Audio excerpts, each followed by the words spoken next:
Hello, this is Incrementure returning after a long layoff of creating videos, content with yet another one. It's been a while. I want to apologize for it taking so long for me getting back on YouTube with my own content.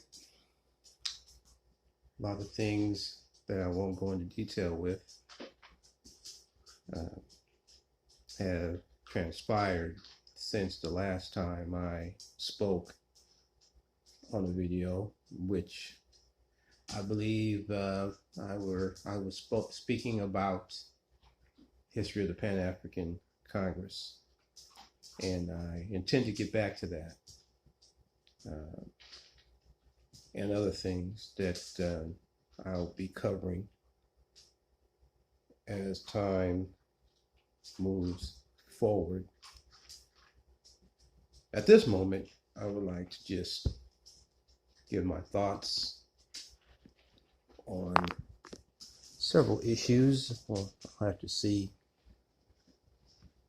how long it goes. I don't know how long this particular video will go. I didn't plan on a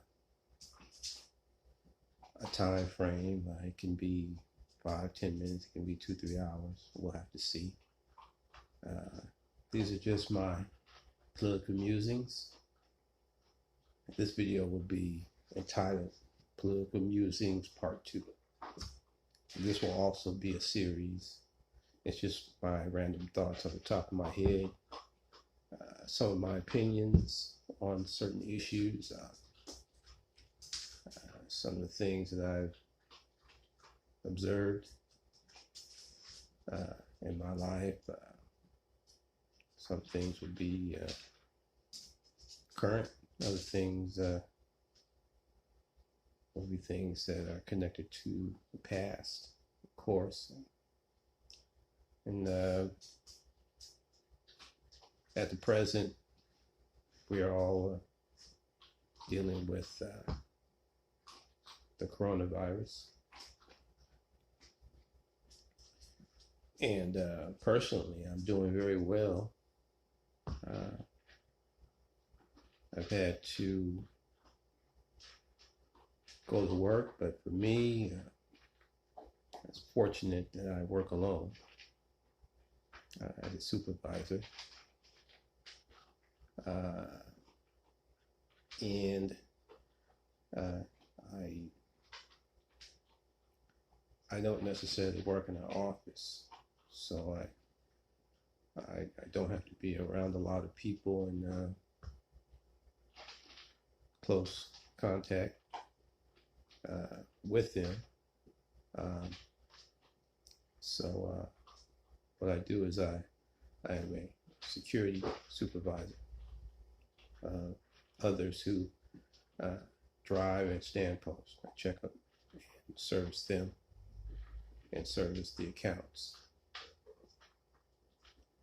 Of course, there's no one in my family that I know of at this point that has COVID-19. And we definitely hope that continues. But I believe we'll see ourselves through this. I think the main thing to do is remain as isolated from others as possible. And like it's been said quite a bit, keeping everything sanitized around you, bodies clean, hands clean. Of course, good hygiene as always. And build up your immune system, of course.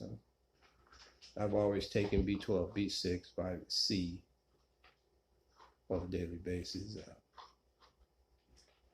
And it's really helped me maintain a good immune system. Of course, I watch what I eat. I do not eat pork, although I have cut pork out. I don't eat fast foods. Very little pastries, which was my favorite thing to eat at one point. Snacks, but I liked home cooked pastries more than buying them at the store. So, but so I cut that out, cut down on sugar, and I flush monthly in terms of detoxification. And so, personally, I'm doing well, doing well. I also do 200 push-ups a day.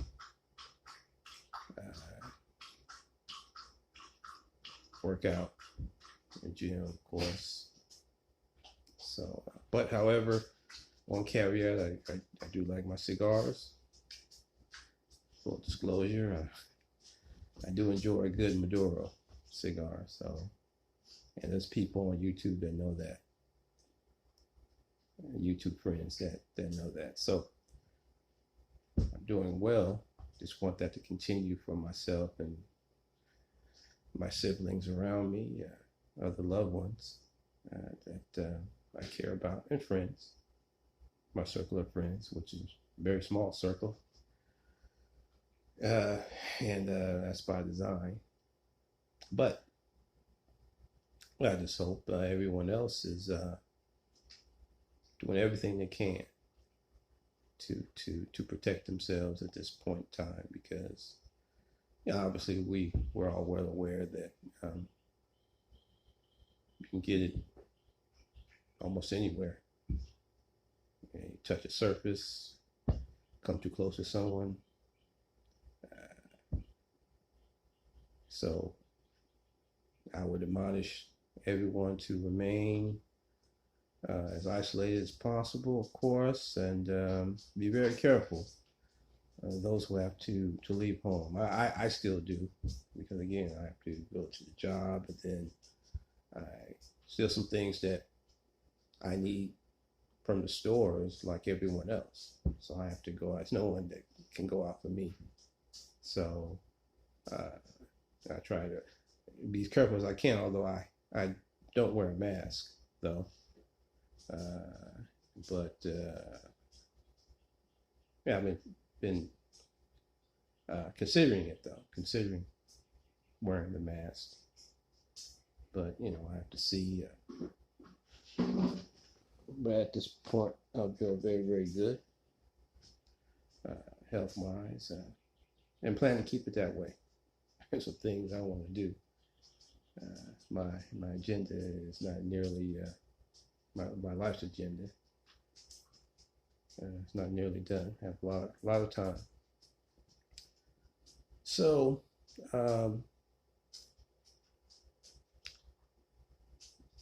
I've been going through YouTube last week,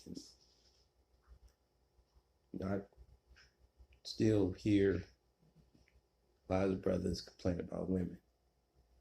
And let me say, first of all, that some of them have points I agree with. Some points I agree with. But when it gets into this excessive complaining and name calling and trying to embarrass women, that's where, to me, it gets too excessive to that for me. I just don't think that's necessary. I think a point can be made and then you move on, not make your point and just beat it into the ground. You know what I mean? It just gets so excessive and overdone. And I'm not going to say the names of some of the YouTube content creators who allow this kind of stuff to promote it. But it just to me, it just gets a little, it just gets ridiculous. I mean, the point is made. I get the point. A lot of it's true, but it's almost as if the complaining is meant to punish the women that, or the type of women that these people who are complaining are describing. And I think that this gets childish after a while. Uh, the excessive complaining becomes the highlight of the content. That's what I really have a problem with. Conversely, some of these women who complain about some of the brothers, I see a lot of dishonesty there too, especially those women who are exalting white men as some sort of primary, some or not some, as if there's some savior of the earth. And I think they're omitting, maybe they don't know, that it's been these people historically that has created the environment, some of the conditions, and really some of the behaviors that has manifested in black men just through learned behaviors historically in this country. Uh, so, I mean, it's almost like that never happened. That process doesn't exist. That to some of these women, I guess I'm talking about those ladies who call themselves divestment women. I mean, it's such a deliberate dishonesty with their in their thinking and in a lot of what they say on YouTube. And a lot of it's just ahistorical. I can accept the fact that they want to be with these particular men, but the framework in which they use for their reasoning is just ahistorical and really illogical. I mean, it's like they're trying to make up facts to give them justification. Personally, I'd rather them just say, I like white men because I like them. If they had to give a reasoning, that's good enough. But to try to demonize all black men, irregardless of how they led their life, and I've led a very, very clean life myself, so I have to be putting that anyway, even though there's no evidence of any depravity on my part. No, I personally cannot and will not accept that. It's just absolutely foolish to accept such a extremely dishonest appraisal of a portion of the population just because these women want to sleep with white men. Yeah, I've always said, and I'm sure there's others who agree with me in terms of this particular issue, I'm not particularly caring who you sleep with. It's your reasoning behind it that I will question if it's dishonest, if it's ahistorical, if it's just made up as a justification. I mean, it's impossible for my mindset to accept such a falsehood when I do my own observation, travel, and voluminous study know that that's just not true. And I suspect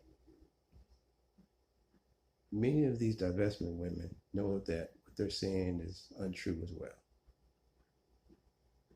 I believe that they think in them saying it over and over and over that somehow will just become true because of the repetition of the falsehood being presented publicly. And of course, people who don't study history are not aware of the forces that exist in this world outside their control, but of course in control of another race,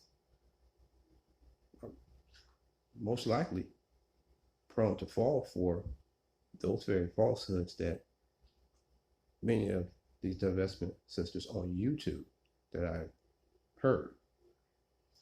Because I believe that they believe what they're saying, even though it's a lie. And of course that's how propaganda works. And they may not understand that propaganda has two purposes. One, it can awaken the people to mobilize them, or it can be used to subvert the people, to confuse their thinking, to perpetuate a psychological war on their mindsets. Of course, in this case, what they're doing is under number two. I'm sure some may know, who are more politically astute, may know that that's what they're doing deliberately. Others that are doing it probably have little or no idea that they are doing it. They actually believe it is true after so many repetitions, as I just pointed out. And so it seems to me there's a psychosis. I'm not a psychologist. I had a few classes in college, but it doesn't make you a psychologist, and I didn't major in that. But all I'm saying is that their mindsets are so conditioned that just about everything they mention about black men is negative. And of course, one YouTuber in particular, who I'm not going to say, 100% of what she says is negative about black men. No matter how honest the life that many of us brothers have led. A lot of us have some personal accomplishments. I have accomplishments too, a handful of accomplishments. I don't need to go over here. But, of course, I've never been to prison, jail,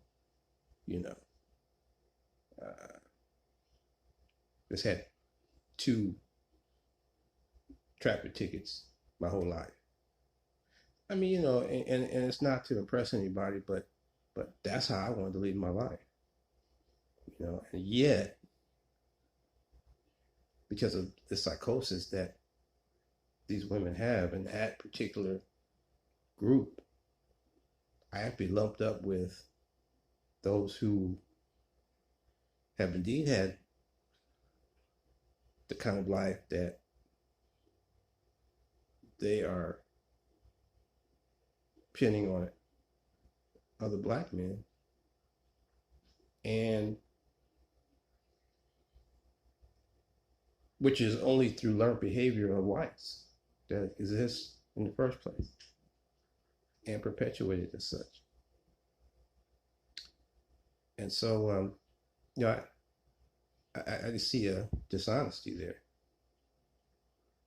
To be quite honest, I guess my position is, if you like white men, then go with white men. But to do that and then put this demonization on black men, to boot, is dishonest and patently evil, if you ask me. I personally don't like it. I am not for swirling. There's reasons for that, but those who, and for men too, I'm not for men as well. But if you must do it for your own reason, not because of what you feel some black man has done or didn't do, even if it's factually true, but understanding the process and how that happened in this country historically, which even if they know or understand it, they're not going to mention that. There's no, you know, logic in terms of the whole picture. They create a narrative themselves, and they want to look a certain way because that's the way they want people to see it. They want everybody to see it that way. See, to me, it's almost as if they're saying that, you know, we want to leave every black woman in an exodus from the black community directly to the assets, monies, and bedrooms of white men. They would love to have 100% of the women. Will that ever happen? Hell no.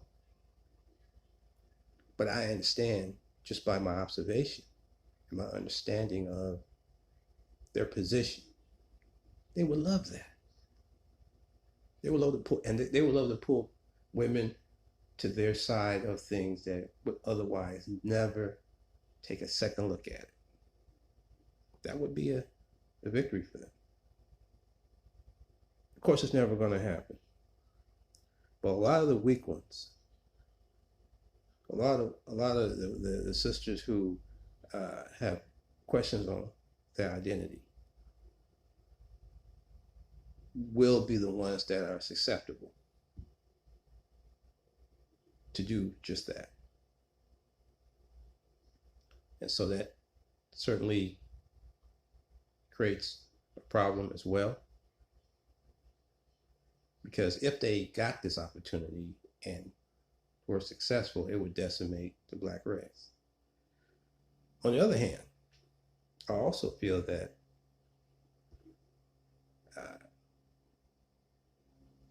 it's not going to happen because you won't have 100% compliance of anything.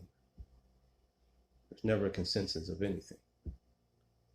No matter what the subject matter is, people are going to disagree with it. And I personally don't believe the white women would stand for it, to be honest with you. Because I also see these women trying to replace the white woman besides the white man. That's just impossible.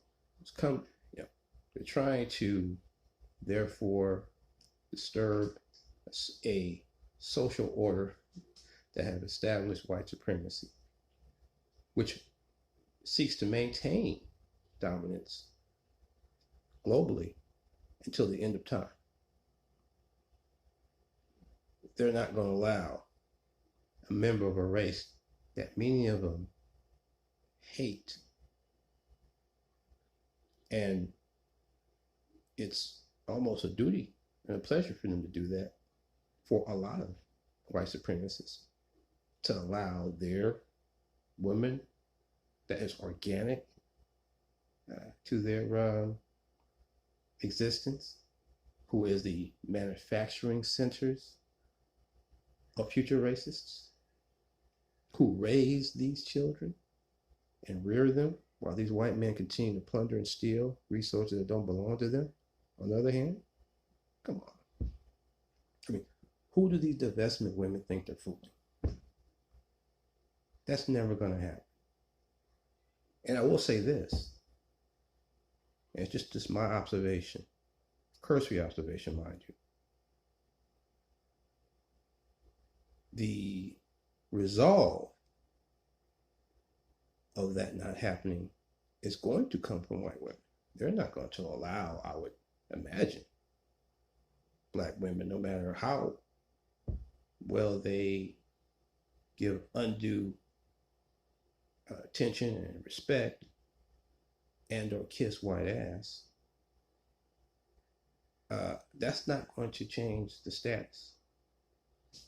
They will always be regarded as inferior, untrue as it is, mind you. But you know, but you would have to get 100% compliance out of the white race of that truth that they are not inferior, for that to even have a chance of happening, which is funny to me because that will never happen at all. The conditions and the environment, the ideology, the mindset has been perpetuated for its continuance. So the most they can ever be are nothing more than, in my opinion, glorified concubines at best. Yeah, as another YouTuber I listened to this morning said on a video that he made a few days ago, that they like having sex with these black women, but they don't respect them as co-equals on this planet.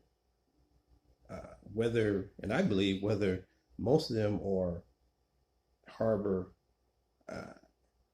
explicit white supremacist sentiments or not, they understand that clearly their race is in charge of the wealth, the land, industry, exchange, markets, popular culture, of course, influences in all these other areas, important areas that they control and maintain white supremacy. They understand that whether they have a scowl on their face in anger or they have a smile on their face. So I'm trying to figure out, then, these divestment women, how are they going to work through all that? They actually believe.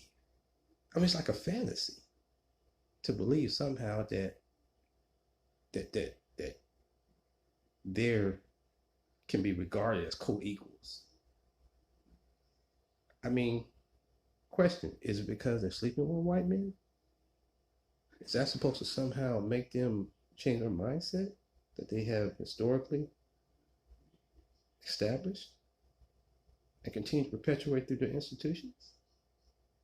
I mean, how does that work? How do them being divestment women work to even believe that they're being protected by these men, whom at any point, as far as I'm concerned, could do a 180-degree turn?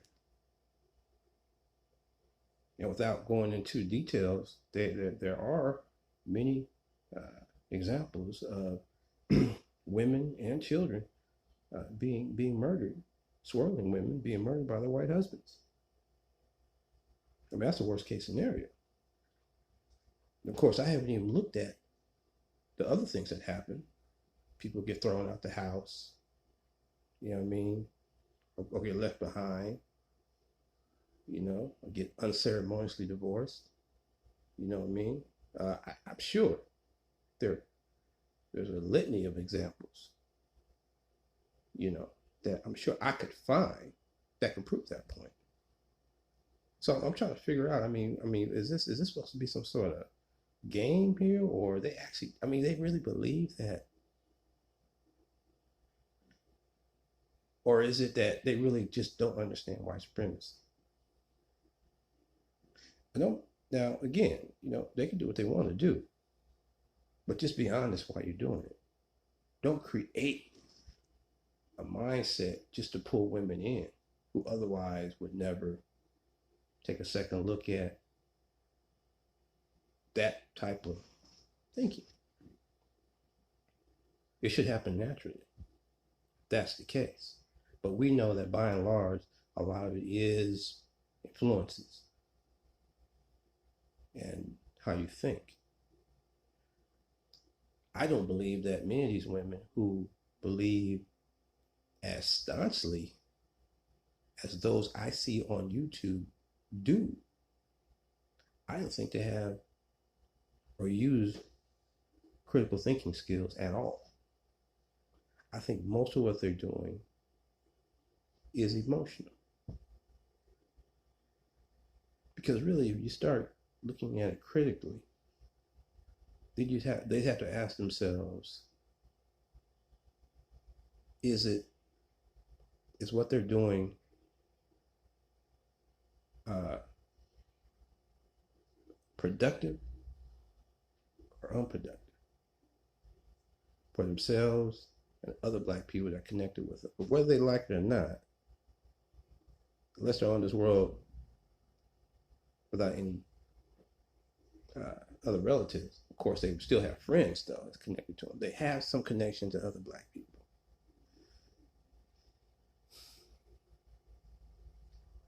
I think by and large, men and women who do this tend to fall for the niceties, these racial niceties, because they're being treated with kindness, uh, with seeming respect. You know what I mean, to make it look like they're co-equals. But let me pose another question to the swirlers. Even in spite of that, how do they know they're not sleeping with white supremacists? Certainly you wouldn't sleep with white supremacists if you knew they were, would you not? So how do you know they're not? Because of niceties? See, I don't understand that. How can you tell?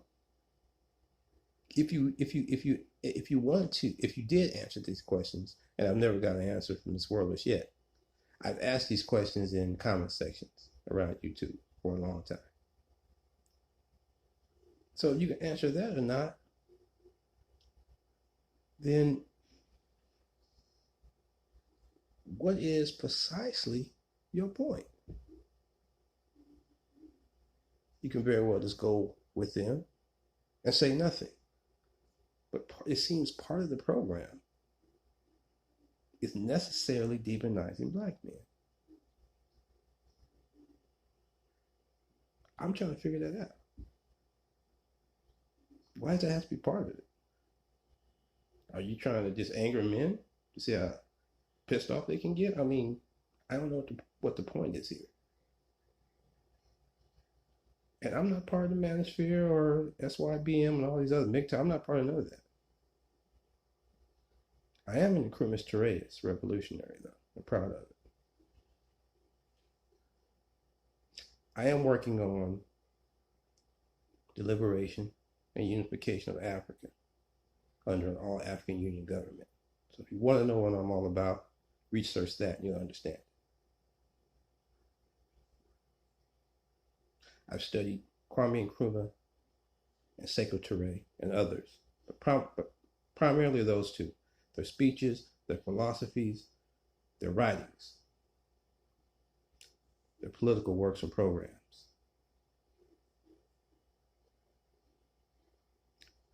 Revolutionary science, what transformation is, materialism, historical materialism. These things give a scientific basis for transformation of society. Maybe I'll get into in more detail in a future video. So through all of what I've said at this point, if you have any questions about my position politically, that's my position. Just so I can differentiate myself and you don't think I'm trying to sound as like these groups that I've named earlier, which I have no problem with them personally, although I do have some criticisms, which I'll get into in, I'm sure, another video of Political Musings. At this point, I'm talking about the female swirlers, especially those extreme ones that's just going out their way. Every other thing out their mouth is something to demonize black men. And I just see that as something that's very ahistorical, dishonest, and evil, really, to be honest with you, for whatever reasons. they have personally, whatever their experience has been with black men or hasn't been with black men. But it's just the fact that it's something that to me it could miseducate certain women who otherwise wouldn't have anything to do with divestment. And that's the problem. Because try as they might, two things are not going to happen. Because it's based on dishonesty, really.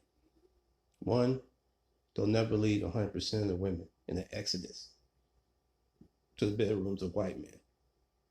Not going to happen.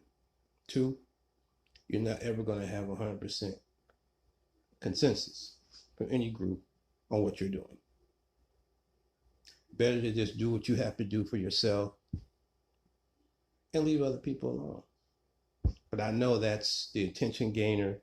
That is the demonization of black men is how you women are recruiting other women to your cause. Because if you was just to say you like white men for whatever reason, that probably wouldn't be enough because everybody sees a contradiction of who they are. You just take a cursory look and see the inequities in the society. If you have just a cursory understanding of history and even contemporary times, it's very, very clear. So you got to do something to personalize it a little more, to make it look as if, yes, it is indeed these particular men's fault, black men's fault. It just doesn't work, though. I think now, more than ever, you have people who are more or better educated. Not to say anybody in the past was dumb, but we are entrenched in the information age. Nobody has to take your word for anything. Divestment women. They can see themselves. But I guess if you're dishonest, and you have some sort of personal vendetta or agenda against black men, I guess it would be very easy to say these things that are untrue and then attract women to your group. Well, I'd rather hear you just like white men, this is what you're promoting, and leave it at that. See? But I know you're not going to ever do that because you can't. If you did, you wouldn't have a group. That's just my honest view of this divestment stuff. I talked about that on a couple of YouTube channels with the content creators of those channels that I'm very good YouTube friends with.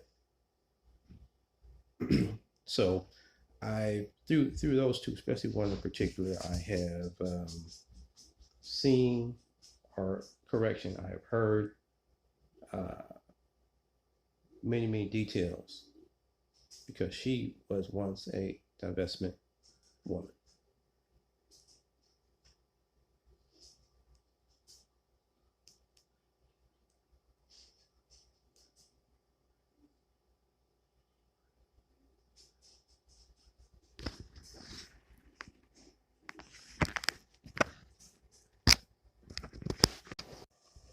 Okay, so,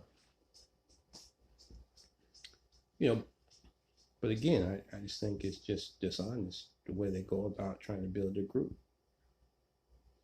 I personally have I personally don't think they should be doing it for historic reasons, but I personally can't stop them from doing so. But but to demonize people who have nothing to do with their personal choice is just dishonest. And it's just nothing more than propaganda meant to influence and confound the thinking of women who may never otherwise join such groups. So, I mean, that's my position on that. I don't lose any sleep though because they're sleeping with white men. But since they're talking so loud, you can't help but hear some of the things they say. You know what I mean? They intend all of us to hear this stuff. So it's hit my eardrum. And so this is, my opinion of it.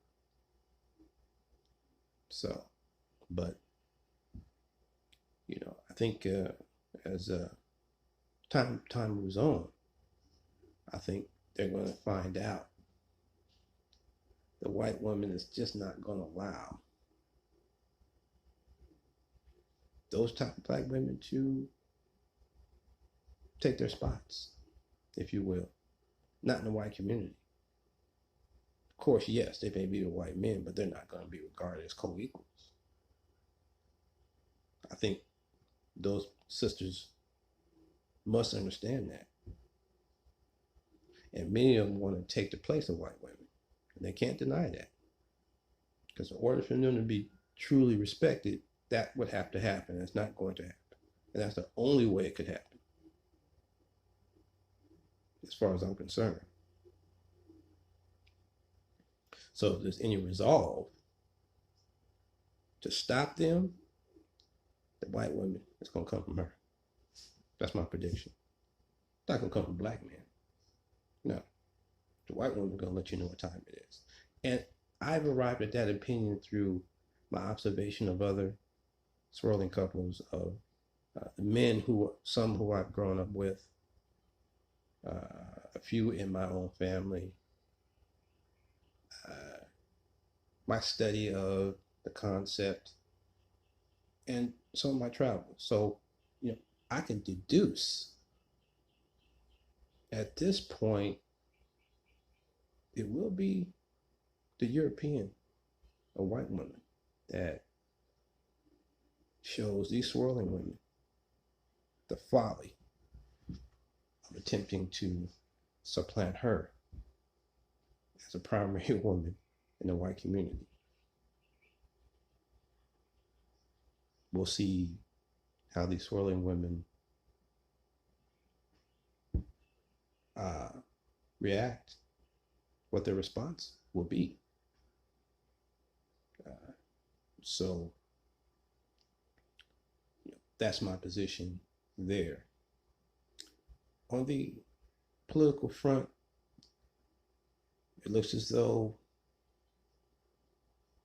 Joe Biden, Delaware, former vice president,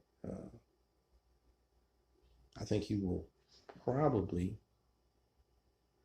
end up the Democratic nominee.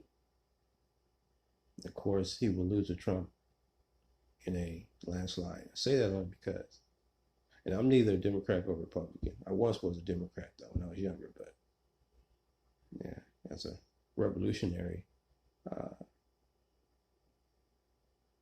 neither party could facilitate the necessary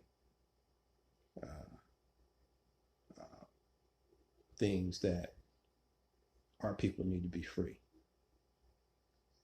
But as far as this election is concerned, Biden will be tabbed as someone who's too far left, as they always do to Democrats. He'll look like he's too liberal. Of course, Trump, at this point in this crisis, I think we can pretty much guarantee that he won't be voted out of office. And normally in crisis of any kind, national, international, United States, the position, the incumbent usually wins. There's a war, these kind of things going on, civil disobedience. You look back in history, you can see that it's always the incumbent or the incumbent party in some cases, even though it might be a different candidate, wins. So this is fortuitous for Trump, but I think that it looks as though his popularity was shooting up anyway. Whether you like him or not, it's not what I'm saying, but I think he's definitely on the track to re-election. Now, whether he makes it to re-election, it's a whole other story. But Biden is just not, as far as the Democrats are concerned, I just don't think they have a strong enough candidate. And I don't think they would. A lot of people would say Bernie Sanders, that too, I think he'd be tailor-made for the Republicans. They would take shots at him. I mean, Bernie Sanders is someone who declares himself a socialist. Not really, though. It's kind of a bourgeois type socialism, not a real de facto socialism. But in any case, oh man, he'd be a target of opportunity for the conservatives. They'd wear him out, whether it's true or not, but it would be convincing to the electorate. Somebody that's left of the Democrats, they can't stand anybody that's anywhere left of conservatism. So when you're that far left in the American spectrum of politics, oh man, it's like you're getting, say, man, you're a target of opportunity as far as politically speaking. They would say things that wouldn't even be true, but it would seem as though, because him being socialist. So they confound the thinking of the concept of socialism. I'll get into that as well in a future video, because I know it's not what these particular white politicians and some black politicians on the right think it is. It certainly is not what Bernie Sanders is talking about. However, in comparison to the other people on the right, they would have a field day. They're gonna have a field day with Biden, even though Biden is really not a liberal. And I don't think people really understand that. He might be on the left of the conservatives, but the man's not a liberal, though. Really, he really isn't. He would have been a Republican in the 70s, the 60s, but because of the shift, the political shift went a little left in the last 20 years, 15 years. He's Democrat, but he's barely in the Democrat side. As far as I'm concerned, he's barely in there. You have the far left, and you have the middle, then you have the far right. Well, that middle part, he's just over that middle mark to the left of it. But he's really essentially a Republican, really, to be honest with you. He may not be an arch conservative. Like somebody like Pence would be considered an arch conservative, but we'll see. Stranger things have happened.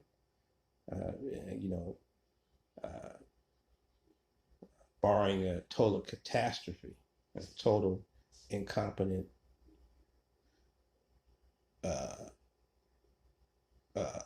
goings on of his administration in the next 6-7 months, 8 months, he should win, because to be quite honest with you, well, not even 8 months, to be honest with you, but I would say 5, 6 months. He'd have to, things he'd have to do would be considered such incompetence that he would lose confidence, which he's not going to do, but he would have to lose confidence of his own political party, the electorate, his constituents, the real Trumponians there that's just waiting for election day so they can vote for him. Oh man, he'd have to lose all of them. It's not going to happen, but that's barring that. So I think he has sold up their discourse. They're just waiting for the formality of the Democrats to declare Biden in due time when they have their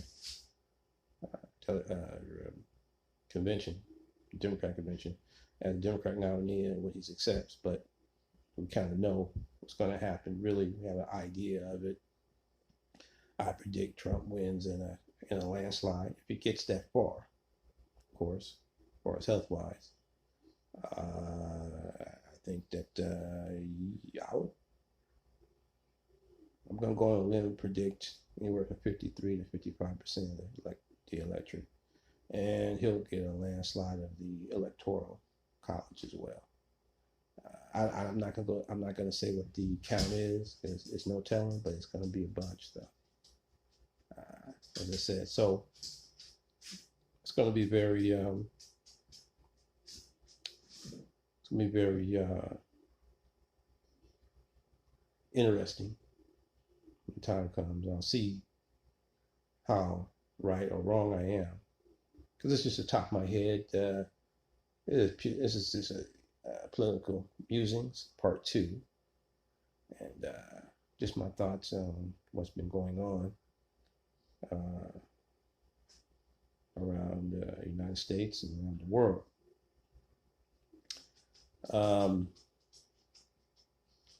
But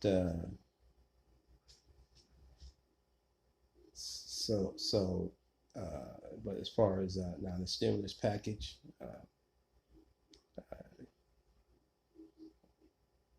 those who are families, their households, that is, that are at 75,000 a year and under. The thinking is that the proposal is that there's $1,000 coming into the household, and I don't know if it's finalized yet. 1,000 reports that I got. Of course, it could be some updates I haven't seen yet, but based on what I've been privy to, of course, I don't make 75 G's now, although I'm worth a whole lot more. But I do all right. But I just hope that money gets to the people who really need it, because with these layoffs going on, involuntary layoffs too, it's not their fault. Obviously, we all know that. This is not a time for government to play games with the poor or the needy. People who are working poor, making minimum wage, that kind of thing. My hope is they get the money to the people who most need it. You know what I mean? Because, let's face it, we just don't know at this time. There's no concrete time frame where this is going to end. So, obviously, in terms of the coronavirus quarantine, and all of us still need to eat, still need to wash our clothes. You know what I mean? We still need things for our household, and so people need money. If money's not coming in, if they don't have any assets, those who are living paycheck to paycheck, they're going to have a serious problem at some point, even if they have savings, depending on how long this thing goes on. We just don't know how long the quarantine is going to be right now. They certainly don't have an antiviral drug they want to use that I know of right now that's going to cure this thing or get it under some sort of control. I do know now that Cuba, by the way, has an antiviral drug. They've had it for a while. It's not new. They use it for HIV, a couple other things. It's called interferon alpha 2B, but the reports I've gotten from a primary source in Cuba that those who have been affected with the coronavirus in Cuba are recovering nicely because of the antiviral drug I just named. Cuba has also sent doctors and the drugs to Italy and China. And as always, Cuba is in the forefront of the humanitarian efforts on the planet. So I respect Cuba. Viva Cuba. I've always respected them. I understand they've always emphasized in their medical program curative steps to sicknesses. They've always done research medicine as part of their program, their medical program, and they're socialists. See, the difference is People don't understand socialism. It's just that without going into technical details, there's no monopoly there's there's no monopolization of the wealth by the few. So that would-be monopolization is available to the welfare of the people. That's the difference. Things are still bought and sold. Still have businesses. You just don't have the people at the top telling those at bottom would be. So you don't have that class antagonism that you do in the West, which is what the United States hates about Cuba. They can't put Cuba at this particular point in the last 50, almost 60 years. It slipped from its control. They can't put it into its orbit, its international orbit, as imperialist nations do. So all this talk about Cuba's poor, socialism can't do that. If it has enough of the resources, it can do anything its program says it can do. The problem is a lot of people that don't like Cuba know that they could, in that type of system, they wouldn't have the racial and class privileges and look down at other folks because of their skin tone and station in life. That's what they want to have. That's why a lot of those white Cubans left and came to America, because, and many of them down there in Miami, because they think they can do the same thing here. And yes, you probably can. It's the setup here, but it's not there. See, they can't perpetuate racism in a place where racism is being combated to be destroyed.